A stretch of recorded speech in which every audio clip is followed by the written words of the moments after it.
रात का समय था। इंदौर, अक्टूबर का महीना। बारिश की हल्की बौछारें सड़क की रोशनी में मोती जैसी चमक रही थी। घड़ी ने अभी अभी 3:10 सुबह बजाए थे। शहर का ज्यादातर हिस्सा सो रहा था, लेकिन राजेंद्र नगर की गली नंबर 12 में एक अजीब सन्नाटा पसरा हुआ था। गली में अचानक एक चीख गूंजती है, इतनी भयानक कि हवा भी कुछ पल को थम जाती है। पास के मकान की खिड़की से एक बुजुर्ग महिला झांकती है, पर अंधेरे में कुछ दिखता नहीं। फिर वो देखती है कि एक घर के दरवाजे से लाल रंग का पानी बह रहा है।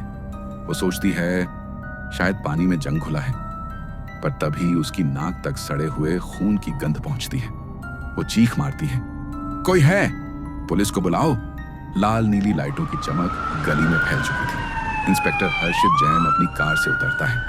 लंबा कद, चेहरे पर गंभीरता, आंखों में रात की थकान और भीतर एक गहरा खालीपन। वो किसी भी केस को बस केस नहीं मानता था।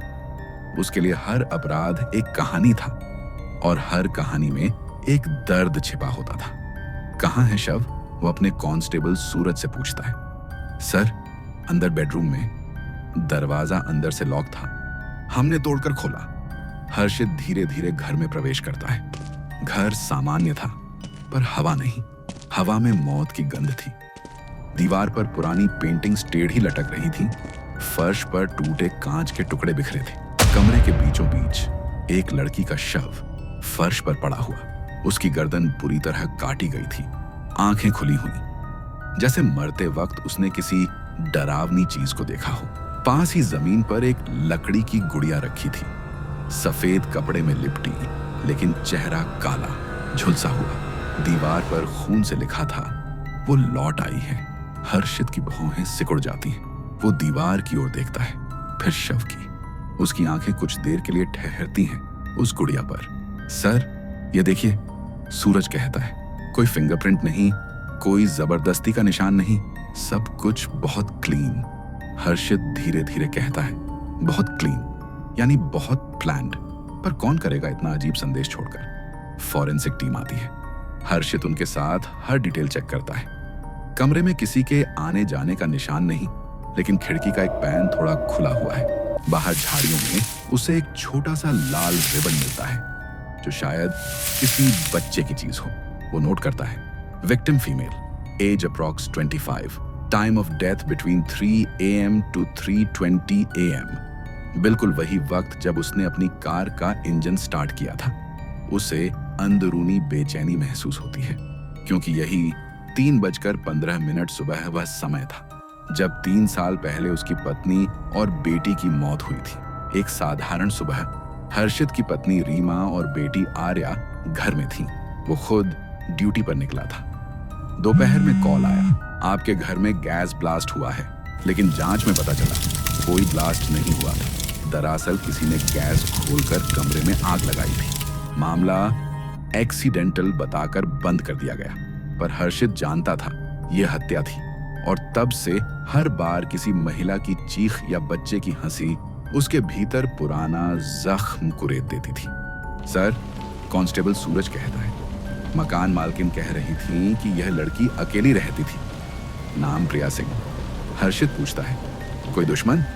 हाल में कुछ बदला हुआ व्यवहार?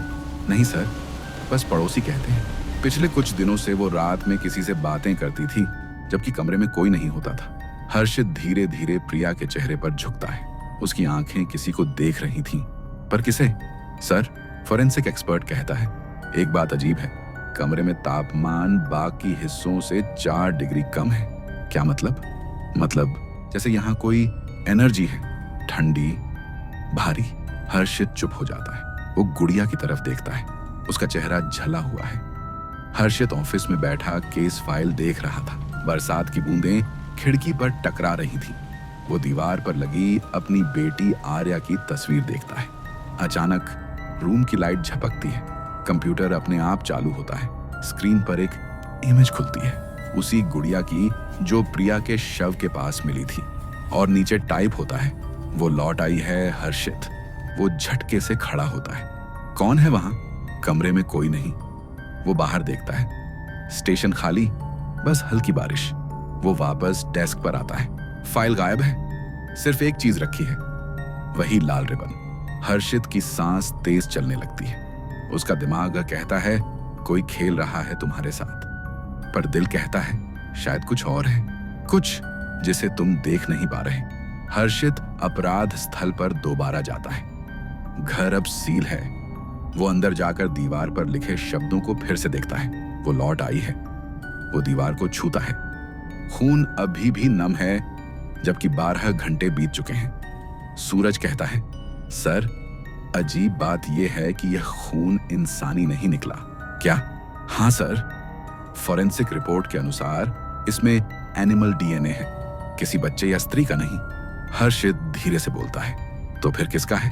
पता नहीं सर, लेकिन ये किसी बहुत पुराने खून जैसा है। हर्षित को याद आता है कुछ साल पहले इंदौर के बाहरी इलाके में एक अनाथालय में हादसा हुआ था।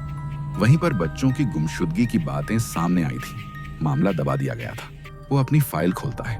नवजीवन गृह, केस बंद, वर्ष 2008। वो खुद से कहता है शायद यहीं से कहानी शुरू हुई थी। हर्षित अपने घर लौटता है, थका हुआ पर बेचैन। लाइट ऑन करता है और चौंक जाता है। टेबल पर वही लकड़ी की गुड़िया रखी है जिसे उसने सबूत के तौर पर स्टेशन में लॉक किया था। उसकी आंखें अब लाल चमक रही हैं और तभी कमरे में एक धीमी बच्ची की आवाज गूंजती है, तुम देर से आए अंकल। अब वो जाग चुकी है।